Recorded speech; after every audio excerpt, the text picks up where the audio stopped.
Welcome to the first episode of Disruption and Kindness. My name is Travis Swearengen, and I'm sitting here with my partner, Caleb Monroe. Hello. And we're here to talk about brands, businesses, and how they impact culture.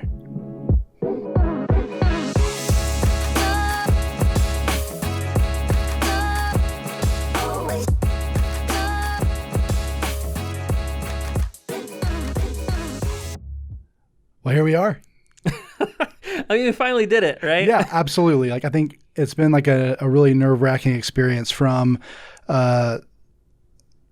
getting all of the podcast equipment to the major investment that it cost our business to kind of building up the courage to get in front of a camera and onto a microphone, and always to try and come up with valuable content that people might be interested in. So there's a fine balance between perfectionism, right, and I would just say fear, right? And I think that perfectionism is really hiding behind fear. And for us, it's what is the right equipment? What are the right mics? I want the perfect mics. I want the perfect setup. I want perfect everything before we feel confident to release something. Sure. And I think honestly, it gets in the way of us just getting out there and starting to do it and getting experience on what is the best.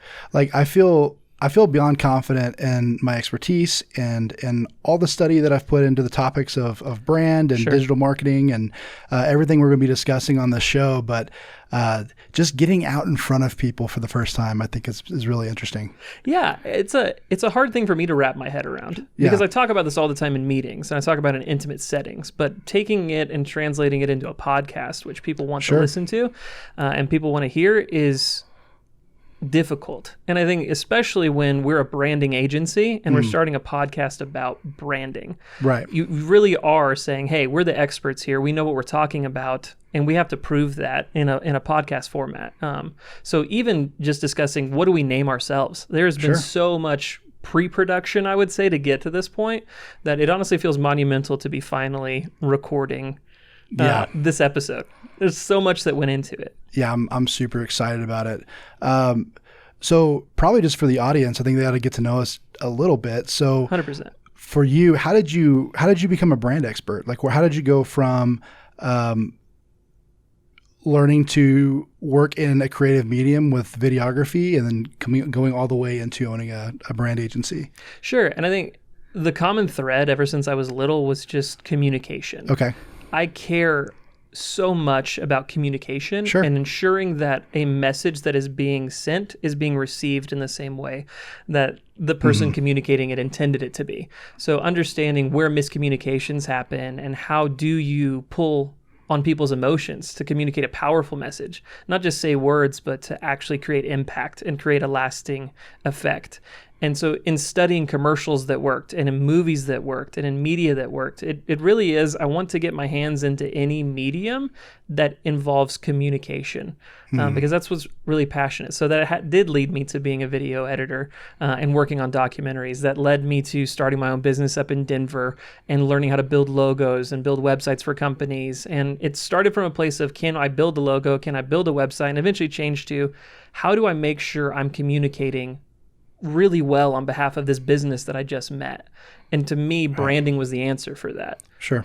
That's really where I would say my journey led me from just being a technical person to actually want to understand the culture and the narrative that every single business has a different story, and really digging deep into that is important to me. So for the past 8 to 10 years, I've been really digging into branding and understanding how to communicate, how to message, and making sure that if I'm doing work for somebody, I'm steeping myself into that company's culture and their message and their voice and making sure I'm releasing that to make sure it's felt correctly. Nice. So what was your vision when you started Monsoon 4 years ago with Travis Gibson? Was it the same thing? Yeah, pretty much the same thing. But honestly, we started Monsoon because we were sick and tired of the agency culture that most people are used to. It's very cookie cutter. It's very efficiency driven. It's how quickly can we get a logo or a website out the door. Sure. And companies and agencies specifically weren't slowing down enough to actually get to know who that company was. Sure. What was their history? Where are they wanting to go in the next 5 years? They're like, oh, you're a plumber. You need a logo? Great. Here's some pipes. Here's some water. And they would just throw it together and slap it together because that's what a plumbing logo should look like. And they were making a ton of assumptions for the sake of efficiency. And the people that get harmed by that are the ones that paid money for a logo. They paid money for a website that stops working after a year and a half and doesn't grow with their company because they didn't slow down and care about value over efficiency. So that's the real reason that we started Monsoon. And it started as a graphic design and web design agency. And it grew into a branding agency when we began to understand this common thread of really carrying the torch for these companies and understanding who they are. So branding became crucial for everything that we do. Even as something as small as a business card design, we're going to take the time to get to know that company. That's awesome. So you, on the other hand, that's a lot about me and where we're at with Monsoon. Monsoon just experienced our 4-year anniversary. We're growing, we're getting out there as a company and scaling in a pretty big way. But your history with branding kind of hit me with your marketing angles, where you were coming from, and really the reason that you shifted from marketing over to branding and continuing to see marketing through that lens. Yeah, I mean, business and branding and marketing wasn't even on my radar until probably around 2017. So two of my best friends and I started an app company right out of college in 2014.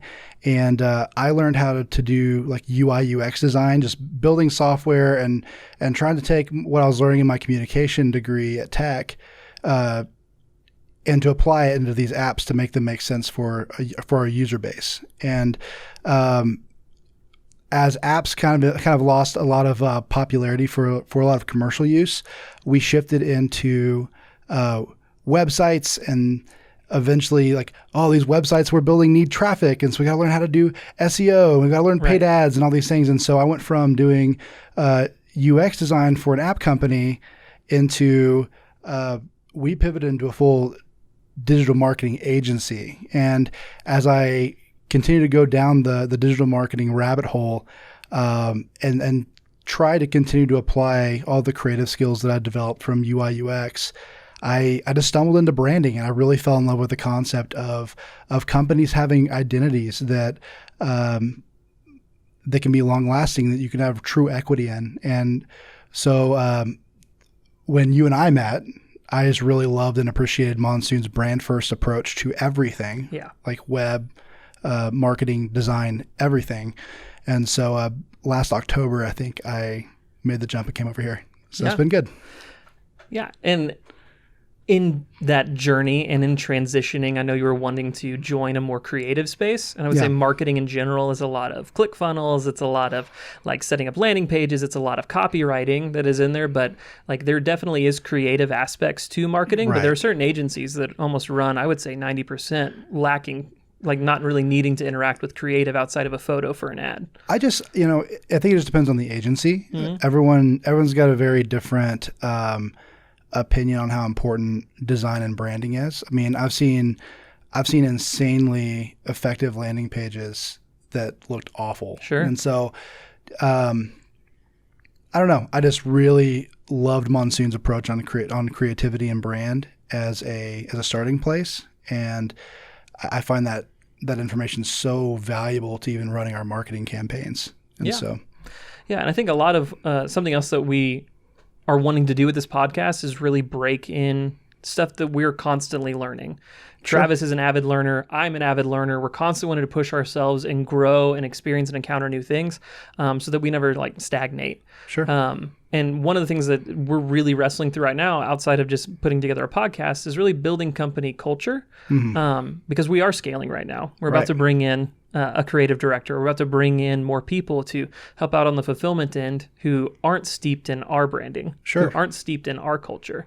And how do we scale? I've seen many, many businesses struggle with scaling, and they actually lose what made them good in the first place. They get more productive, they become more efficient, but they lose something of themselves along the way. And so scaling correctly is important to me. And it's something that as we're wrestling through, how do we bring people in? How do we incentivize new employees that are happening and our mindsets on that? That's really something that we've been wrestling with the past couple months, and is kind of starting to come to fruition with a lot of build out. So I'm interested in your take on company cultures and hiring, and kind of where Monsoon's been at, and thoughts on that. Well, so our show is called Disruption and Kindness, and I think it's because we as an agency believe so hard that disruption in our industry is going to come through kindness. And so for me, like, I'm okay if our inside jokes change, because like we're going from being 3 partners to like bringing on a staff, and they're not going to have the same level of relationship that we do. Sure.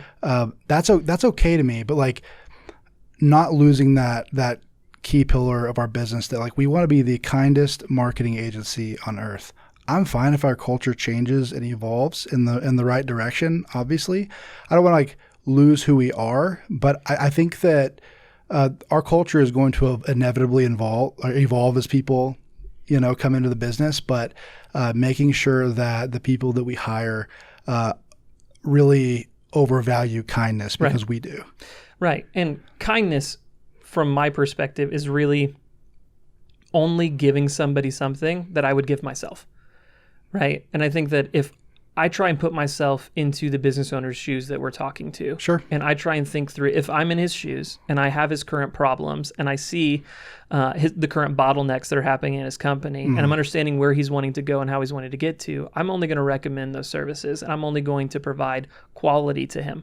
I'm not going to cut corners on his logo. I'm not going to cut corners on his website. I'm not going to drag things out for him. To me, kindness is delivering, over exceeding his expectations, and going above and beyond, even when we don't meet up with them. We don't hit that expectation level. Kindness is really shoring up that relationship and really wanting to give them something that I would want to receive myself. And when we're pulling in these employees, they're going to be coming from a bunch of different spaces. Some of them are coming from extreme efficiency agencies where it's just get it out the door. Like, they don't communicate with the client. They don't have interactions with them. They have a sales department that performs that. And so you're pulling somebody who has this efficiency mindset of go, go, go, just get it out the door and do it quickly, which I love. We need to be efficient. We need to be good at what we're doing. But pairing that with the kindness approach of, is this the best that you could give them? Are we providing the best for them? And being willing to slow down and actually challenge certain ideas that clients have, and really walk through strategically, why are they making the decisions that they're making when their brand is X? I think is really important for that kindness aspect. I completely agree. I mean, a lot of our employees are going to be coming from absolute meat grinders. As I've heard a lot of agencies described, where they go in thinking that they're going to be getting to really exercise their creativity and love their work culture, and they come out completely burnt out and really disillusioned with the whole agency life of things. But to also treat our clients extraordinarily well. Something that I think about every single day as I'm driving to Monsoon is I'm thinking about your family and your kids, and Gibson's family and his kids, and our employees and their families. And I know that our clients do that too. I know that our clients are thinking about the people they work with, like under them, and their partners, and the families and the kids, and all the stuff that their business supports, putting food on the table, paying for extracurricular activities, funding birthday parties, saving up for college or for retirement. Like, these are the things that are on our clients' minds. And to scam them, or to give them faulty numbers so that we can trick them into continue to pay our retainer, or whatever it is. Like, I want to take care of our clients, because I understand the implications of their business failing. I understand the implications of their business succeeding. And so for me, that's what kindness looks like in the agency space. Yeah, and I would say the disruption side of it is really important for me too, where you look at the employees that we're going to be pulling on, the way that we're scaling. Something that's really fascinating to me is, how do you incentivize and keep around good talent? Yeah. Because I think that agency life, you really do see a lot of shuffle that happens. Whether you're a graphic designer and you really ideally are being told to stay in a position for 2.5 to 3 years and then go try and leverage that into a different agency promotion and try and continue moving. What ends up happening is that an agency will train people and they will lose that quality asset. And I actually see lots of companies and lots of agencies lose these unicorn type employees who are so important to their organization, but they actually don't understand how to incentivize and what's important to them. And somebody comes along with a better offer and immediately your star employee is just gone. Right. And now you're stuck in a position of trying to figure that out and navigate that. And so for us, as we're scaling, wanting to really scale a solid team, really scale people that we can rely on, and how do you encourage that through business practices? So one of the ways I think we disrupt, it's disruption and kindness equal parts, is, for us, we do a 4-day work week here at Monsoon. Sure. I have 5 kids. Travis Gibson has 3 kids. You're about to get married. And I think that for us, we're realizing that there is a dramatic balance between work life and home life that lends itself to actually being more productive at work if you feel like you're hitting those notes at home. Right. And speaking from somebody that's worked in agencies that made sure you were on call 24/7, where your time was never your own, where even if I went home, I wasn't ever away from work.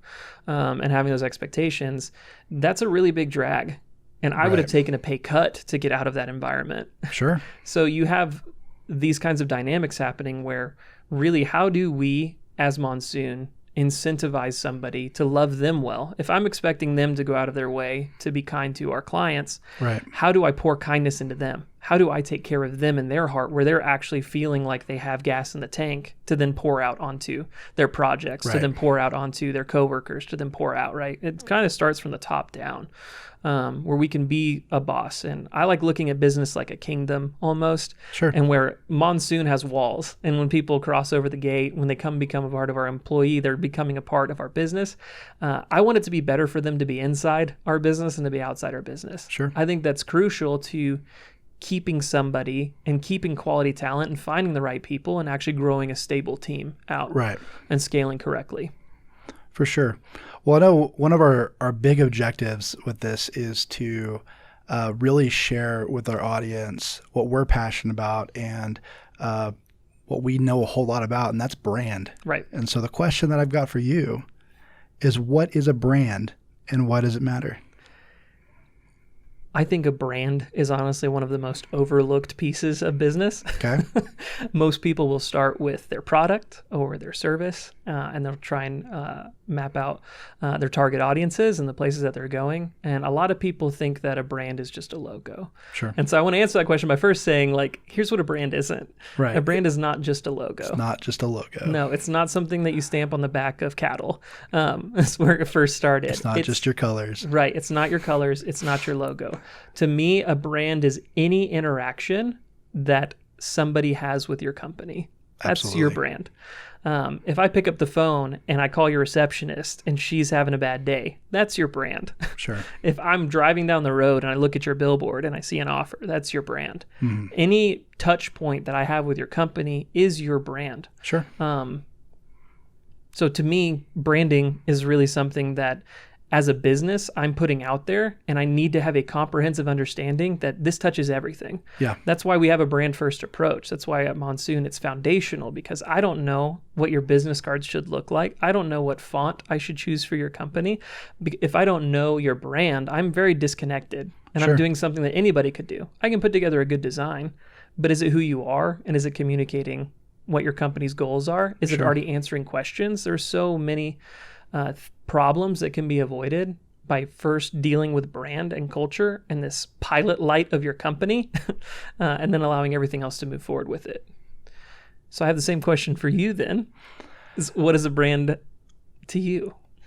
My favorite definition of brand is from a dude named Marty Neumeier. He's a branding legend here in our space.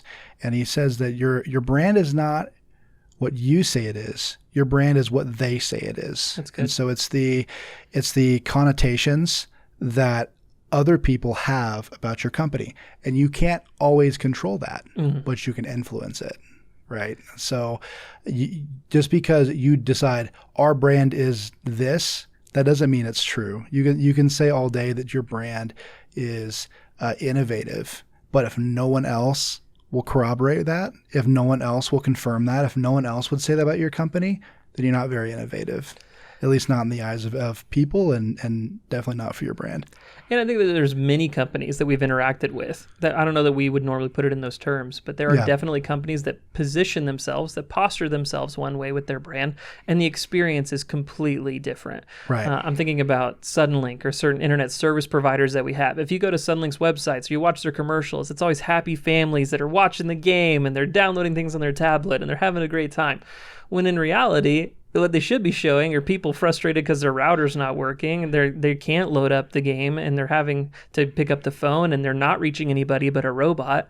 Like the experience isn't lining up with how they're positioning themselves, and there's a complete disconnect from a very authentic expression of a brand that's happening in those moments. Like you're trying to show me a video in the office every day and it's always buffering at all times. Right, exactly. And why is that? Right. Like that's not a positive experience that's happening. So you can tell people, I agree with your point and I agree with his quote, you can tell people all day until you're blue in the face who you are. Sure. But if your actions, if your product, if your services aren't backing up that expression, if you tell people that you're a modern company or that you're progressive, that you're innovative, and your company is doing the same thing they were doing 5 years ago, I don't believe it. Yeah. So your brand, you can communicate it, you can influence it, but it really is whatever people think about you. And that's going to be based off of that impact that they have with you. When they pick up the phone, right? And they actually call and they talk to you and they interact with you, that's your brand. And they're being informed on your brand at every single touch point. So I think it's important for me to take businesses who have such a small, narrow perspective of it's my logo and really broaden that to every touch point. What you're wearing, like what your desks look like, your chairs, like everything should be informed by your brand. And having a full understanding of who you are is going to help you get to where you're going. Completely agree. So why is it important? Like we've talked about what a brand is, and I think a lot of people can infer some importance from it, but practically speaking, leveraging brand for a business owner, why should I care? I mean, something that we do in our agency, and I know other agencies do this as well, but we like to run a series of workshops for new clientele that we take on, whether we're doing logos or websites, or we eventually want to do like digital marketing campaigns. We like to drill down into who they are, but also who their customers are, because at the end of the day, that greatly affects you on the marketing front. Sure. I always like to say that if your marketing isn't working, you don't understand your customers enough. And so really drilling down into who are you trying to serve and who are you trying to portray yourself as? And then one thing that I always hear you say is like, what can you authentically carry as a company? Because again, you can say all day, who you want to be as a brand, but like they have to perceive it that way too. And so you have to always carry that at all times. And so, it can affect your bottom line in ways that are just unimaginable. Yeah, and I think that what you can authentically carry is such a crucial question to ask people, because a lot of business owners come in and they want to be something. Sure. But if you're not going to carry it out, you're just setting yourself up for failure. Right. If you want to be big and be perceived as a large company in a large space, there are certain expectations of what communication and that flow looks like. If I call up a big company, I'm expecting to get a secretary. I'm not expecting to get the owner on the first ring. Right. Like that's a problem. If you're trying to be big like your competitors, if you're trying to be perceived that way and you want a big brand, you have to be able to authentically carry that. Sure. And there's small things that people can do to navigate that scenario. Like there's nothing wrong with being in reality small and being bigger than life as a company. Sure. But authentically carrying that, like you could, for example, take the plumber example that we were using. If I wanted to be, one of the questions that we ask people all the time inside our branding exercises, are they affluent or are they accessible to all? Are you a luxury brand that is okay pricing people out, or are you an every man brand that anybody can come work with you, etc. And we'll ask the same thing for any company that we work with. Who's your target audience? Are you the person that's going to be paid a high premium and you're okay pricing certain people out? Or are you someone that is okay as a plumber? I have a $20 clog job. I'm going to go down the street to their house and I'm completely happy getting that business. And it's something important to wrestle through. But if you're a plumber and you say, no, I want to be a luxury plumber, I want to be a commercial one, I only want to be called for those things, that's really nice. But if who you are as a person can't authentically carry that level of respect and that level, create that authentic persona that this is who you are, that you have incredible experience, that you're dressed really, really well when you show up, that you have really good branding to stand on top of, people are going to see a massive disconnect between the price that you hand them at the end and the way that you appear into the job. And so that disconnect is really important. And so importance in brand, like why should I care? In companies, why should I care? Like you mentioned the branding exercise. It's so cool. Every single time we walk a company through this branding exercise and these personas, they walk away thanking us. Right. Because they're business owners. And the reality of a business owner is that you always have something to work on. I view it like trench warfare. As a business owner, I'm down in the foxhole. I know what I need to fight today. And that's all I'm focusing on is what is the problem today? I'm hopefully taking ground. And I think for us, that branding conversation really pulls them out of the trenches and up into the war tent and saying, hey, where are we going? Sure. Why are we going this direction? Why are we fighting over here?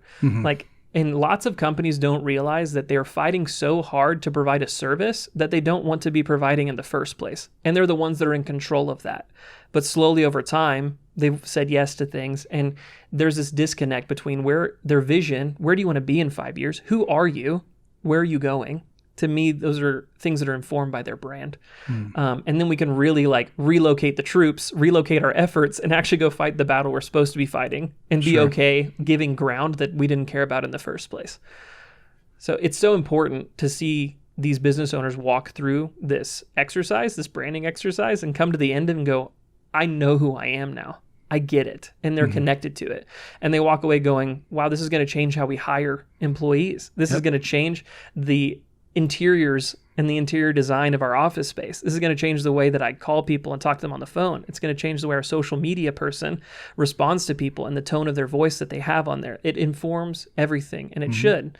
And when you as a company are disconnected from that, you're not going to understand the importance of having consistency in that area. Sure. It's going to inform. It's going to inform your price points. It's going to inform your offers. I mean, what we're able to market as a business, where we're going to place you. Sure. Whether it's YouTube pre-roll, Facebook, or Google Ads, or maybe not even any of them. You know, I can't remember if it was Ferrari or Lamborghini, but one of those brands. Someone asked them why they never place television ads, and they said, our customer base doesn't watch TV. And it's like they know who buys their cars so well that they know where not to put their ads. 100%. You know, a mark of good advertising is not just attracting the right people, but repelling the wrong ones. And so your brand, your buyer personas, everything, it encapsulates all of it, and it does affect your bottom line greatly.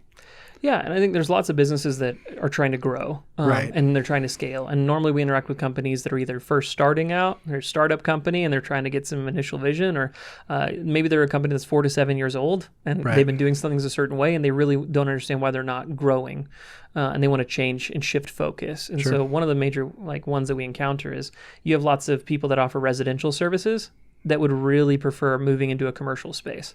And so that's what we eventually will sit down, ask some questions. Hey, where do you want to be in 5 years? Are there services that you're offering right now that you wish you weren't? Yeah. And thinking through hey, when the phone rings and someone says, hey, I have this thing, do you wince on the inside when you're like, sure, I'll do that job? Sure. You are in control of that, and you don't have to be doing that. But here's why that person keeps calling you. Because on your website, in your communications, you are presenting a brand that is completely happy selling that product or service. Right. And how do you shift that and move from a residential to a commercial? That's all a part of branding and transitioning really well and moving a company from one scale to another. Right. To me, to put it in a different way, branding, I use this candy bar analogy all the time when I'm talking to people. So you're in a gas station, you're on a road trip, you go into the gas station and you're really hungry for a candy bar. You are going to make your decisions either based off of a candy bar that you've tried already that you know and you're looking for, and say you're looking for a new candy bar, you don't ever get a chance to taste that candy bar. You're making all of your decisions based on the wrapper. Right.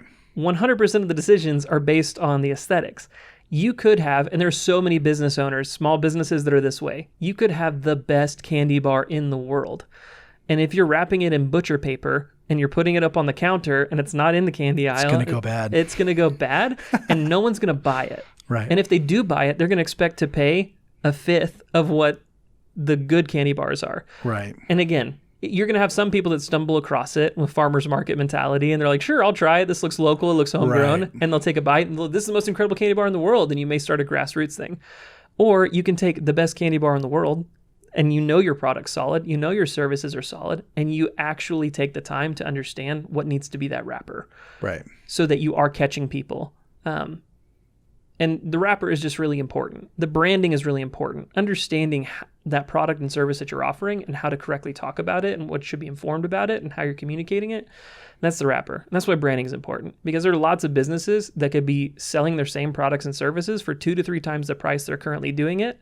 But people don't have an expectation to pay that because their website looks that way, because their brand looks that way, because they look local, they look small, they look accessible to anybody, right? And so there's a shift that can end up changing with branding where you can actually keep the same services, keep the same model, and actually grow and charge more, and people are happy paying it right? Because you have a brand that reflects the quality that you're trying to sell. Sure.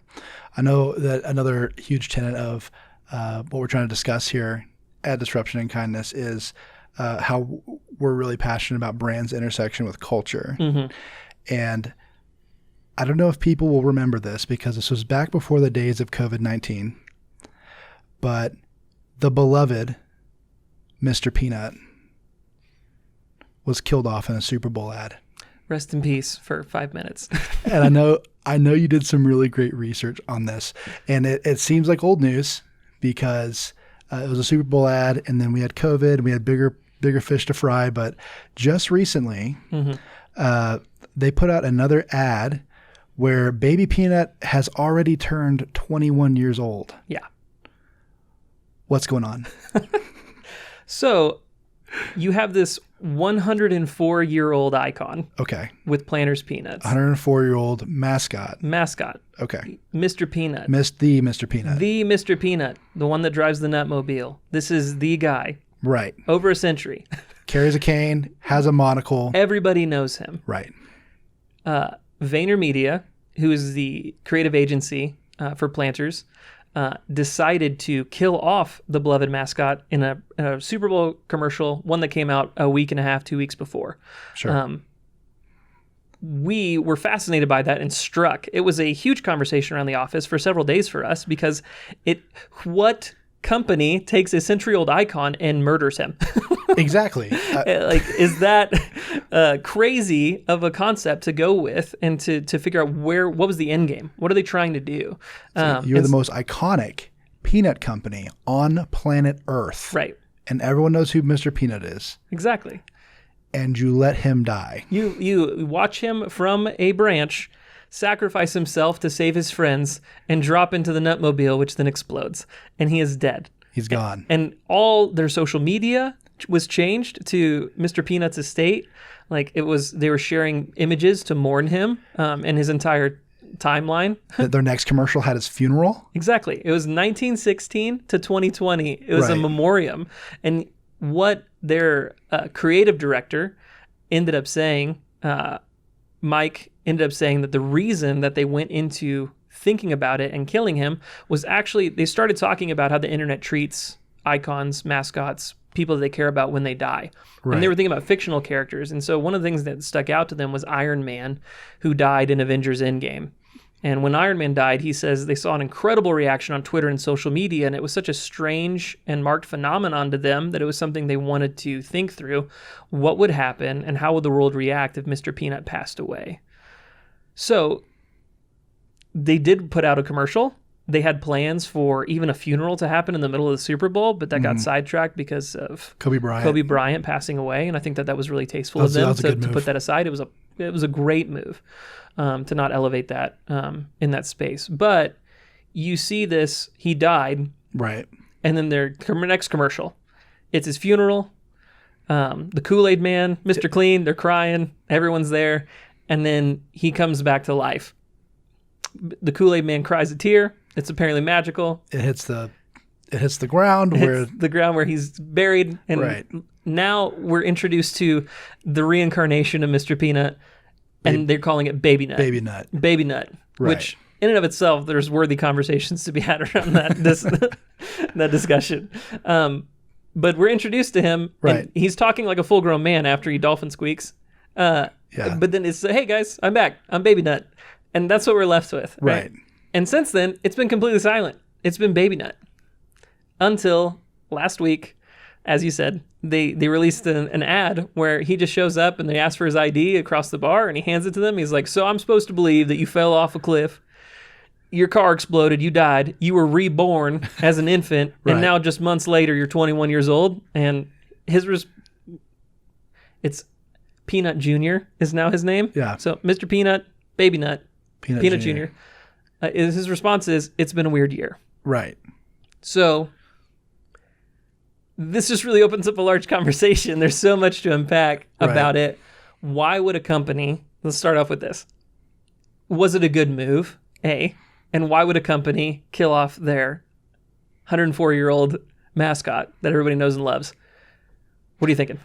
I think it was a super interesting move to kill off a mascot like that. It's something that in the advertising world that I don't think we'd ever seen happen before, because there's only so many 100-plus-year-old brands anyways. And so I was really excited about it when it first happened, because I was just like, we are breaking new ground, and we're seeing what it looks like to have this kind of narrative when it comes to an iconic mascot like Mr. Peanut. And I'm not sure if it was a good move, because we're never going to know, because Baby Nut didn't get his chance in 2020, really. Right. Because everyone's definitely distracted with coronavirus and the election and all the crazy stuff that's happened this year. Murder hornets. Sure. Like Peanut Jr.'s right. It has been a super crazy year. But I don't think that we really got a chance to see what would have happened with Baby Nut, and just like making him 21 years old just because. Mm-hmm. It's another really sudden, weird pivot. And so it's hard to really determine if killing off Mr. Peanut was a good move or a bad move, because I think making him a 21-year-old Peanut a few months later, you know what I mean? Yeah, and to be honest, just the fact that they chose the 21 as the age, right? To me, it lends a lot of credibility to where do you see Peanuts? Bars, bars, sports events, bars especially. It is a perfect pairing with a nice ale. I'm watching the game, drinking beer. I'm not necessarily wanting to think about a baby peanut while I'm doing those things. Like, it seems a little out of space. And I could see a world, and this is just pure speculation that's happening, but I could see a world where you have Planters Peanuts and their partnerships, et cetera, that are happening with alcohol companies, and not being able to mesh an infant baby nut in with an alcoholic spaced crowd. I could see there being problems with packaging, or even like commercial crossovers or things that are happening where before that would be completely fine to see him in that space. I think from my perspective, the way that I'm looking at this right now, it's still unfolding clearly. He's 21 years old. Who knows where the story's going to go? I feel like we're on chapter 3. Chapter 1, he dies as a 104-year-old. Chapter 2, he's reborn as an infant, and I think we're on chapter 3 right now. But this disconnect where I was expecting more story to happen in chapter 2. Right. All we really got was he's a baby. Right. They changed all their social media to Baby Nut. That's all I saw of it. Right. I was expecting to see a lot more rollout, a lot more story. Tell me, where is he? We have this beloved mascot, and now he's a baby, and then there's nothing, and now he's 21. That seems like such a weird jump, and such a harsh jump to me, that the only thing that I can come to is that they focus so hard on him dying and how cool that would be and figuring it out, that I don't know that they had a full story of where to take him after he was reincarnated. And right. So they didn't want to kill him off completely. He's a baby. This was all Super Bowl stuff that was happening. But now that they're there, I just see Corona hitting and months of empty space that are happening, where I imagine that they're wrestling through where to take this now. I think the best conclusion that they had is to kind of cut their losses and make him 21 and try and get him back to the Mr. Peanut status. It made me really wonder if like the feedback about Baby Nut was so bad that they had to like rush a narrative to get him back to his original glory. And so they're like, okay, we have to have an interim nut phase to kind of let him grow up, where I feel like they could have just brought him back to normal and moved on. So for just like that, just to kind of answer your question, like I'm really unsure if the move was bad because we didn't get to see it really play out. Yeah, I think success can be seen in different ways, right? Yeah. Because I'm not with VaynerMedia. I don't know what their goal was with it. If it was just to raise awareness, how many people were talking about Planters Peanuts before he died? Right. Not that many. People like it. Yeah. I'm going to pick it up off the shelf if I'm really, craving some salted peanuts, but I'm not talking about it.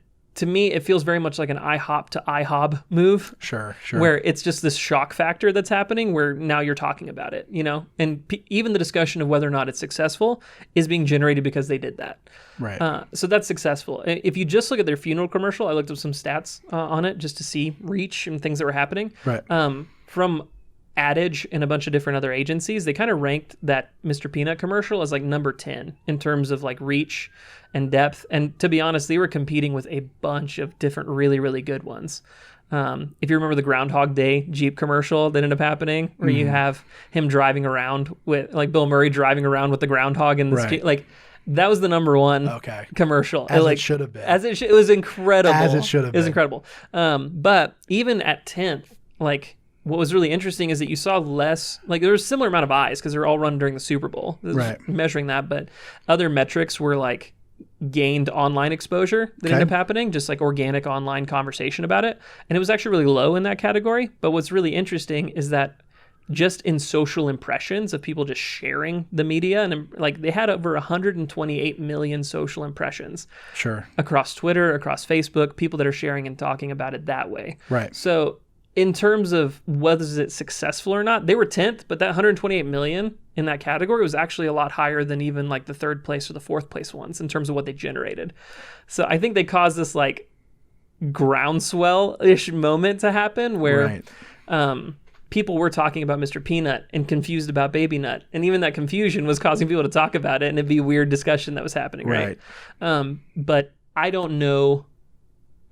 I would say that that's kind of the point after those two commercials where the successfulness stopped. And now we have like the transition to like Peanut Jr. And I'm very disconnected from what's happening, and I'm very confused about it. And I don't know that Peanut Jr. is really generating the amount of buzz that the death of Mr. Peanut did. Granted, I don't think they're spending as much on it, but you see this almost like background slow, trying to just get back to normal. Like, we made a mistake. We're in the wrong room. Let's go back. Happening. So I think that success for the initial impact was really, really good. Right.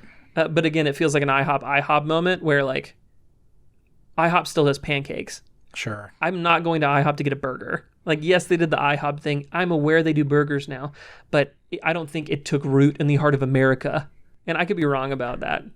I haven't looked at their burger sales or something that happened from that, but I don't know that it took root the way that people were wanting it to. And I think the similar thing happened where you have an icon, it's Baby Nut, and I don't know that Baby Nut took root the way that they were wanting him to run with, to breathe fresh life into it. For sure. So that was one of the things that stuck out. I think something else that we would be really would be a problem if we didn't discuss is currently happening in the National Football League. Right.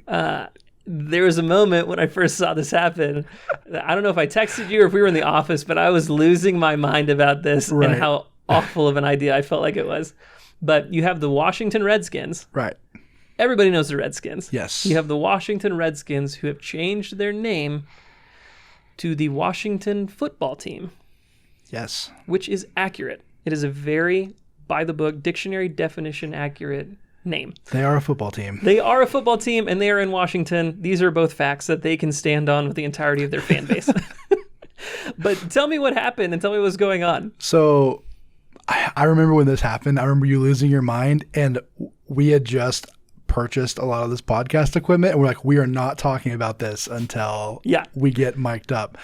Like, one of our rules right now is we don't share our opinions on anything we're seeing in the media about brand stuff, because we're just going to try and talk about it here to be as authentic as we can be.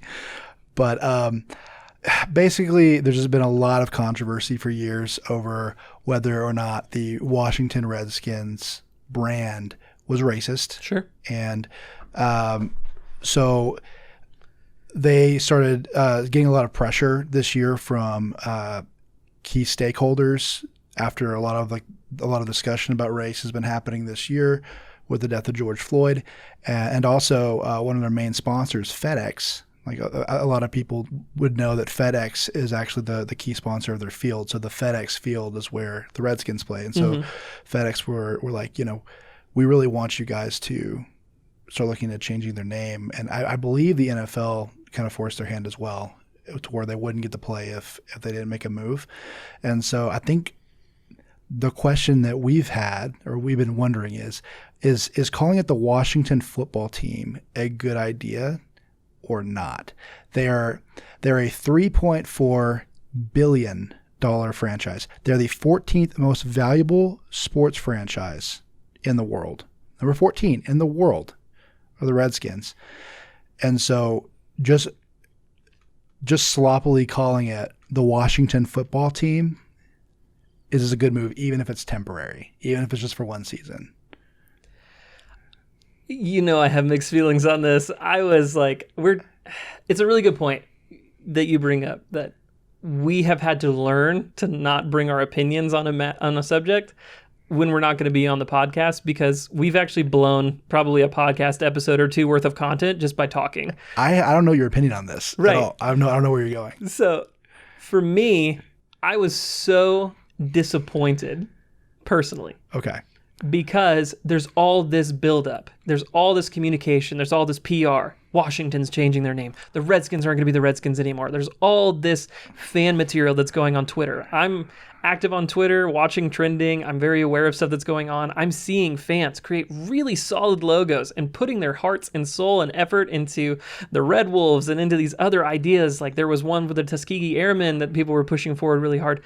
You see all this effort, all this momentum that I think as a branding person, you can capitalize on this. This is insane grassroots groundswell, people that love this brand, that are wanting to go with it and grow with it.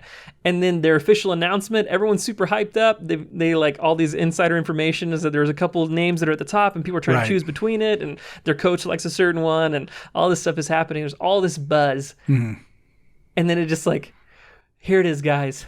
The Washington football team. What do you think? Right. And to me, it's one of those moments where there's like two guys with party poppers on either side. They're like, and the entire crowd is just silent. That's how it felt to me, right? Is everyone's like, wait, are you serious? Yeah. That's the response that I feel like I'm getting right now. And then they quickly follow up like, hey, it's just temporary. Right. They roll out a brand identity around it. They have logos. They're redoing their stadium. They're going all in. All in on a temporary. Right. That's a lot of money that you spend to have a temporary name.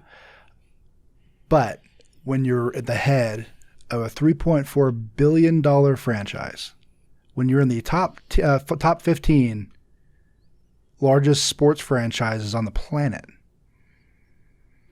you cannot afford to make a mistake. Sure. You cannot afford to rebrand poorly. And all of this was sprung on them a couple months before the season. It wasn't sprung on them. People have been calling out the Redskins' name as racist for like years. But there were actually any legitimate pressure on the organization, like saying like, hey, you guys have to change. Like they're getting pressure from the NFL. Like, I don't know if you guys are going to play. They're getting pressure from FedEx. Like, hey, like, we are FedEx Field. The real pressure was sprung on them for sure. So that's what I'm saying. They have legit, and not to mention culturally where we're at in 2020 with a lot of the conversations that are happening around race. So they're in a spot where they have to change their name, and there's a lot of good suggestions.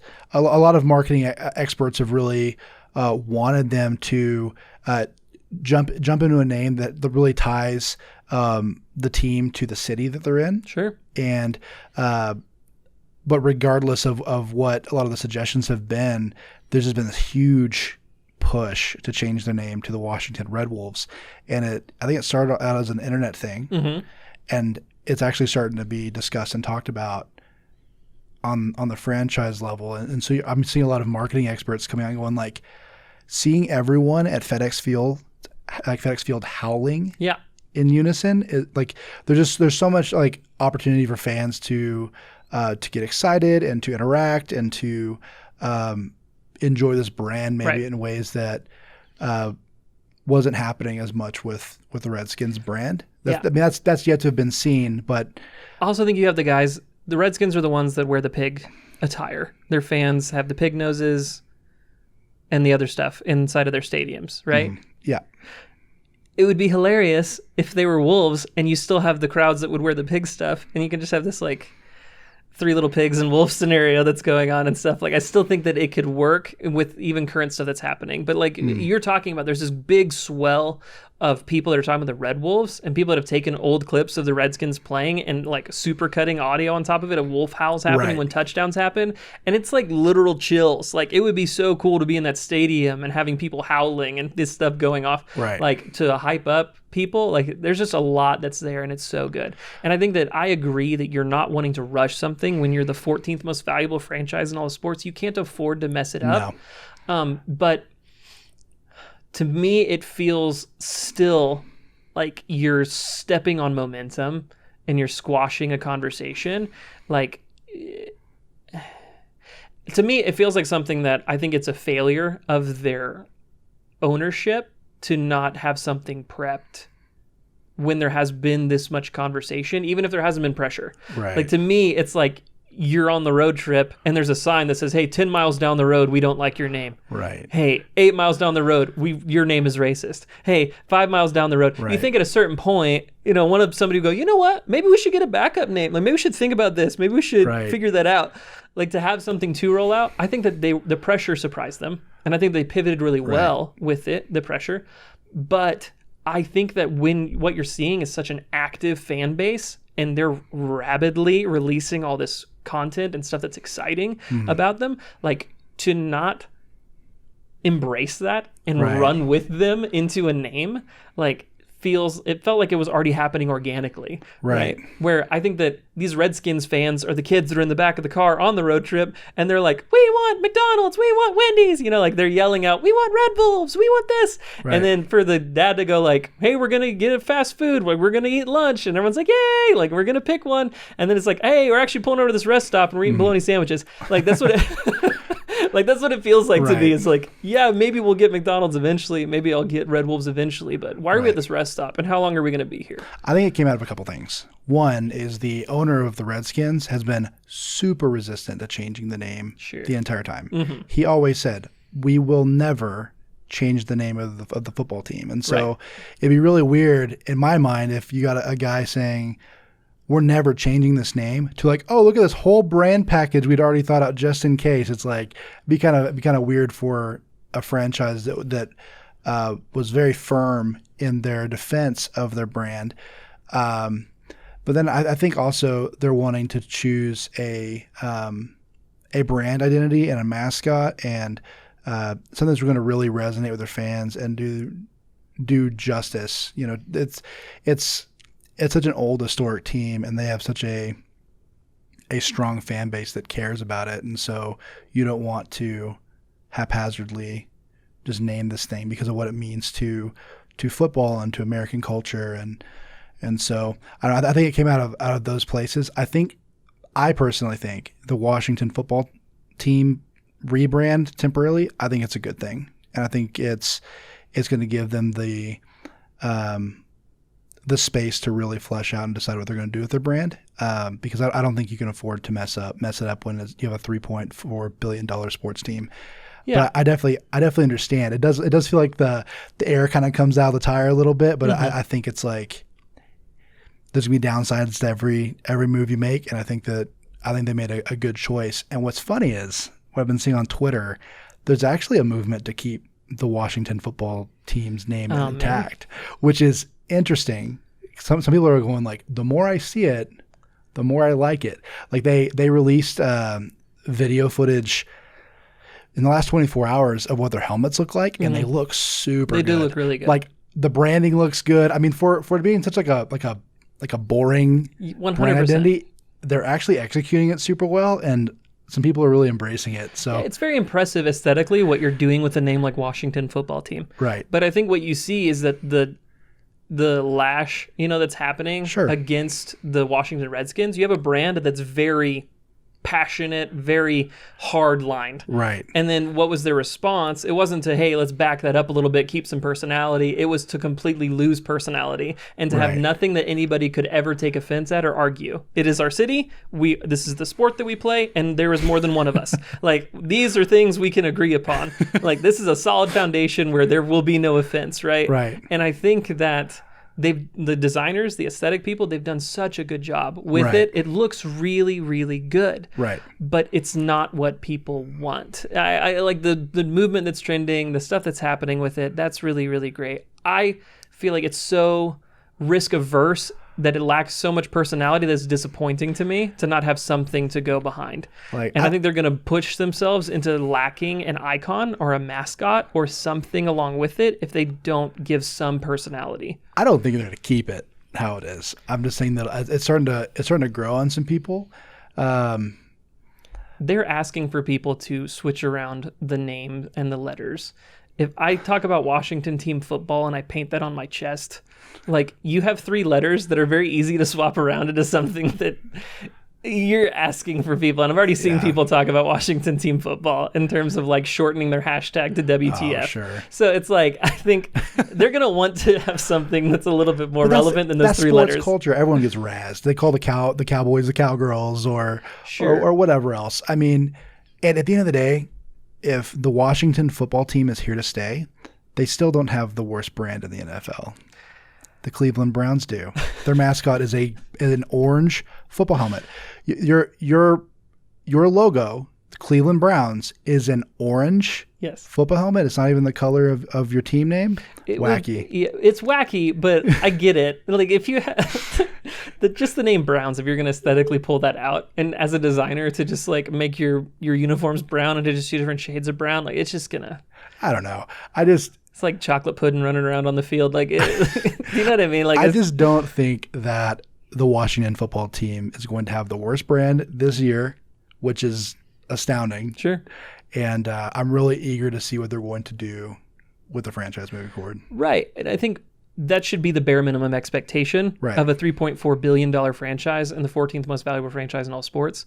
My bare minimum expectation is that they execute well. Yeah. And they have the money to do so. And I think since they're executing this interim brand so well, I think that they're going to be doing that if they move on to being the Red Tails or the Red Wolves or whatever they decide to go by, the Capitals. Yeah, you never know. Sure. I just hope, using a little rest stop analogy, where they've pulled over and they're eating bologna sandwiches of the Washington football team. I just hope that the kids stay entertained at the rest stop long enough so that anarchy doesn't happen. Do you know what I mean? And I think that if they stick there too long and they're not continuing to communicate where we're going and that this isn't the final destination, like, even if it is the final destination, they need to be carrying their fan base along, because what's happening is when you said, hey, we're changing our name, and that's what we communicated, everybody went to the winds on like how it could be, what it could be, how cool it could be, and everybody's out here and building something passionately.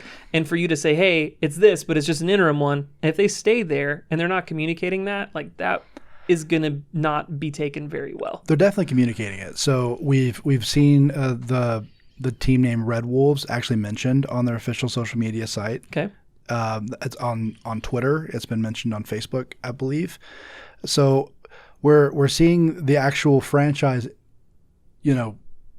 utter the words Red Wolves on social. So I think that they are trying to do that, but just really eager to see, like, they could literally announce that they've decided to be the Red Wolves mid-season and just finish out the season. Like, I just think they need more time. What is the goalpost for success, I guess, is my question, right? We're going to talk about this, and it's a very interesting topic, but now that they've set themselves up, like, what is success? Like, what do we want to see them execute? And for me, that's communication. Like, you have to continue caring, especially because people have invested themselves. You have a very hyped up fan base that is excited to stay with you along for the journey. Right. And them not ending up in a place that they don't understand how they get to is really important to keep that momentum. Right. I think I think the big goal right now, or at least if I owned the Washington football team, mm-hmm. where my mind would be going is, how do we continue to be as large and as supportive of a franchise as we were before the rebrand? Definitely. Because I think right now, I don't know what's going to happen. They might shrink as a franchise because their fans might not really like the rebrand and may exodus over to other teams, or this really hypes up Washington, D.C., and the city even more so gets behind the team. Sure. You know, there was this joke on Twitter. The Redskins, the Washington football team, announced that they will be doing the season like home games without fans, and people were like on Twitter like laughing and going, "Oh, like always," So yeah. I think the hope would be that changing their names to the Red Wolves or the Red Tails would actually get the whole city of Washington, D.C. excited and behind their football team, especially after their baseball team won the World Series this past year. Right. That's huge.